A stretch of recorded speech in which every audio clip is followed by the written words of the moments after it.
नमस्कार मित्रांनो, मी बालाजी राठोड. मित्रांनो, आनंदाची व मोठी बातमी, सेविका व मदतनीस यांच्या पगारामध्ये वाढ.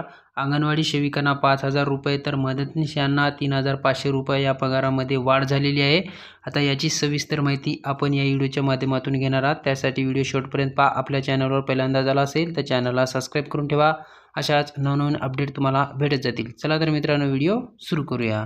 राज्यामधला सगळ्यात महत्त्वाचा प्रश्न होता अंगणवाडी सेविका आणि मदतनीसचा. त्याचा ज्यावर शासनाने निर्णय घेतलेला आहे आणि 3,000 रुपये मानधनात वाढ केली असून 2,000 इन्सेंटिव्ह असं सेविकेला 5,000 रुपयाची वाढ करण्यात आलेली आहे आणि मदतनीसला 3,500च्या आसपास वाढ होणार आहे. असे एकूण 900 कोटी रुपयाचा भार महाराष्ट्र गव्हर्नमेंट पडणार आहे. पण ती जी जुनी मागणी होती, ज्याप्रमाणे मागच्या वेळेस आशा वर्कर असतील, गटप्रवर्तक असतील, यांच्या मानधनामध्ये जी वाढ करण्यात आली होती, त्याच आधारावर आता सेविका आणि मदतनीस यांची सुद्धा वाढ करण्यात आलेली आहे आणि सगळ्यात महत्त्वाचा प्रश्न त्यांचा सोडवण्यात आलेला आहे.